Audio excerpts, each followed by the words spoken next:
Cut.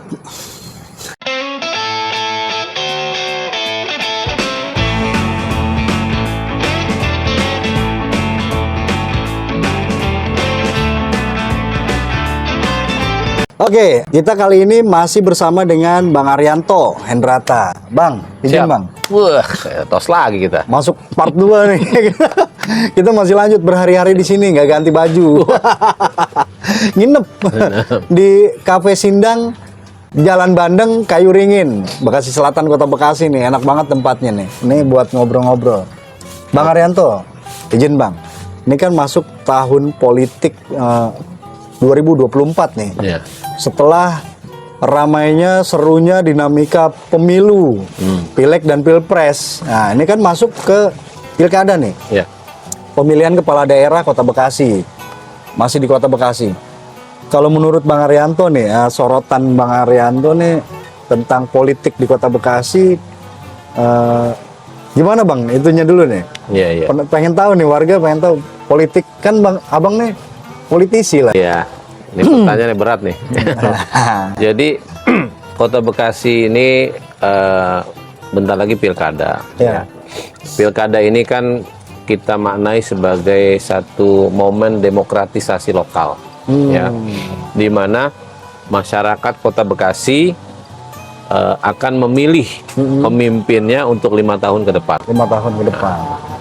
Berarti nasib warga bergantung ini ya. Pilkada Salah ini. satunya ya, Iya. karena kebijakan wali kota ya. Betul. Nah, Betul. Karena eranya sudah otonomi daerah, Ya. ya kan, maka peran seorang kepala daerah dalam hal ini wali kota itu cukup signifikan Ya. dalam meningkatkan indeks kesejahteraan masyarakat, indeks pembangunan manusia, dan juga indeks-indeks lainnya.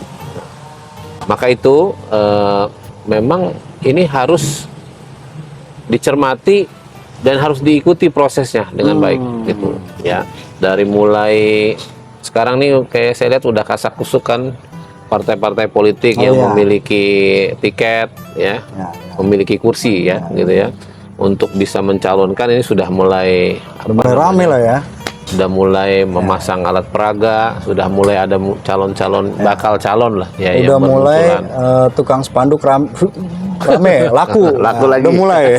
Habis pileg kemarin ya. Iya. Laku lagi. Ya. Gitu. Nah, ya kita lihat aja beberapa calon yang muncul ini. Kan ada juga wajah-wajah lama, ya kan?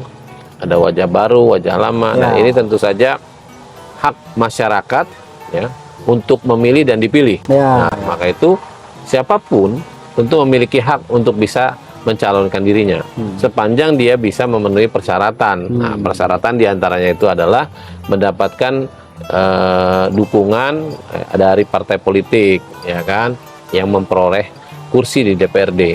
Kalau calon independen, saya dengar dari KPU kemarin kan sudah di close kan, Ya. jadi nggak ada calon independen Nggak karena ada, gagal ya ya, kemarin. nggak ada ya. Itu. Nah, itu kalau untuk partai yang kursinya masuk dan bisa mencalonkan sendiri misalnya, itu ada. Ada kan hasil pemilu 2024 ini Iya. menjadi ukuran ya. untuk bisa mengetahui jumlah kursi ya yang akan bisa mencalonkan kepala daerah atau Ya. wali kota gitu. Nah, diantaranya PKS ya. PKS punya kursi yang cukup untuk bisa mencalonkan sendiri sebenarnya. Siap. Ya, kader terbaiknya gitu kan. Siap. Kemudian PDIP. Nah, kalau PDIP masih kurang satu kursi. Kurang satu kursi. Nah, gitu kan, dia harus berkoalisi nih, gitu ya, untuk bisa mendapatkan tiket maju menjadi pilkada. calon wali kota.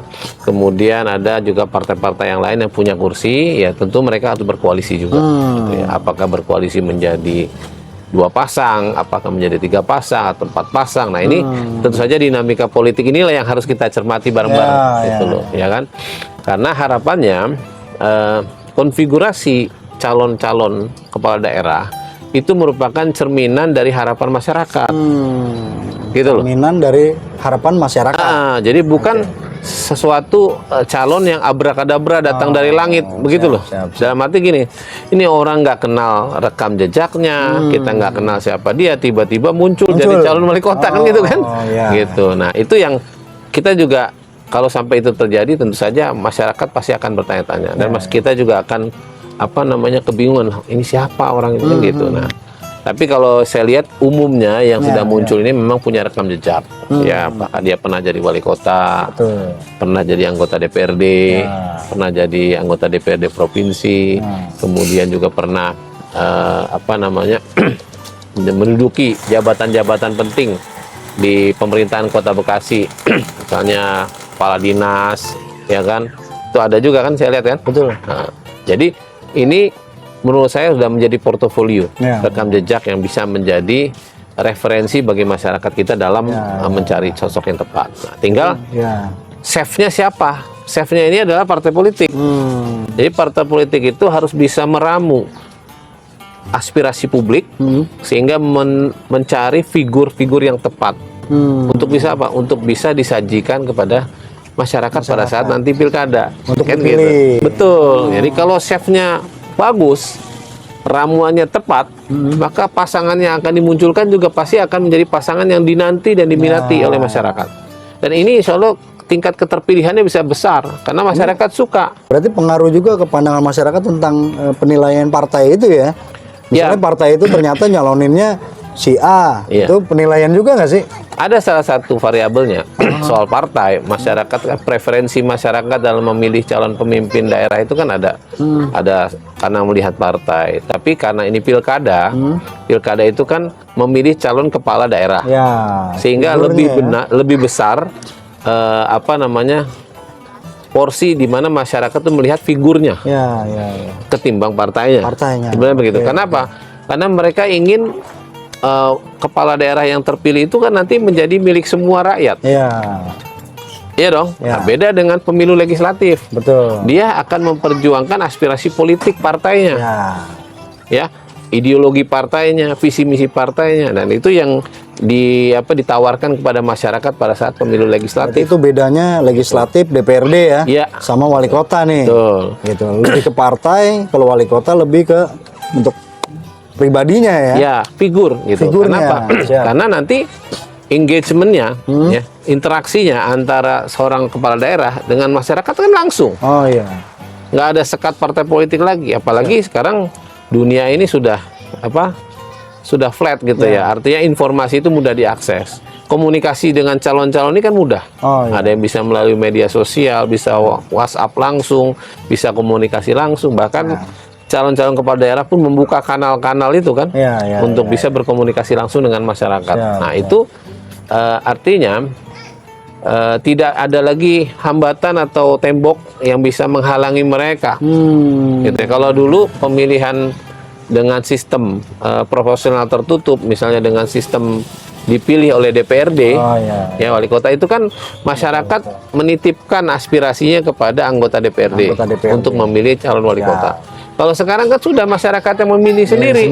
Ya. Kalau dia nggak seret, ya dia nggak usah pilih. Ya.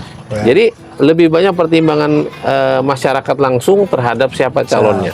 Gitu. Nah, kalau untuk partai nih, masing-masing partai yang udah mencalonkan dan muncul namanya di media massa, di spanduk itu siapa aja, Bang? Dan boleh kasih ini dikit lah. Siapa aja orang-orangnya? Ya ini kan kita lihat misalnya PKS udah jelas mengeluarkan rekomendasi kepada Heri Koswara. Ya kan? Ini kelihatannya nggak ada lawan di PKS nih. Beliau kuat, dalam arti kuat. Tidak ada kompetitor di dalam internal partai sejauh ini, ya kan? Nah, kemudian kita lihat, berarti tinggal mencari sosok wakilnya. Gitu. Karena kemana-mana selalu bilang dia sudah mau jadi wali kota, jadi tinggal nyari wakil kan, gitu. Ya. Kemudian yang kedua, misalnya PDIP, ya, ada Pak Tri Adianto, mantan wali kota kemarin, ya kan, pernah jadi wakil wali kota, PLT wali kota, kemudian menjadi wali kota definitif walaupun cuma berapa bulan gitu kan. Nah, kemudian ada lagi Pak Mokhtar Muhammad. Nah, ini bersaing nih di internal wali kota juga. Mantan wali kota. Dia bersaing di internal PDIP untuk mendapatkan rekomendasi dari partainya, ya kan? Yang saya dengar sih ini dalam proses survei sekarang nih, ya kan? Nah, elektabilitas. Ya, tinggal kita lihat aja PDIP kira-kira memberikan rekom kepada siapa kan gitu. Pasti PDIP memiliki pertimbangan-pertimbangan. Kemudian ada lagi dari partai yang muncul misalnya Golkar. Ya, Golkar ini calonnya banyak.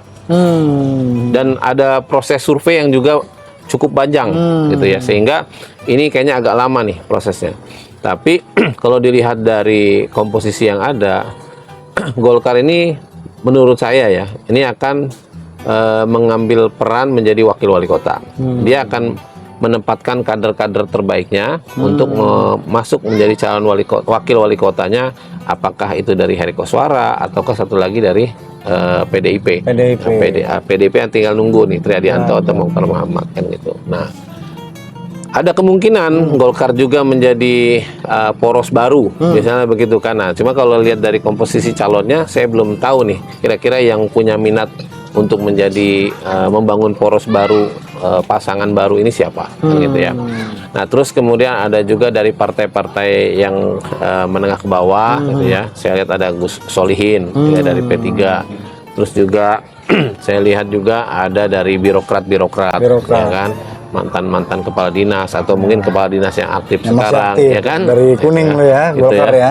Nah, itu juga ada. Gitu. Nah, artinya ini komposisinya nih. Nah, mereka semua mendaftar tuh, ada yang daftar ke Golkar, ada yang daftar ke PKB, ada juga daftar ke PSI, ada daftar juga ke partai-partai yang lain, ke PAN, gitu kan. Nah, ini menjadi bekal bagi partai-partai politik dalam meramu dalam tanda kutip tadi, ya bisa lobby politik, ya kan, ramu-ramuannya tergantung dari masing-masing partai politik.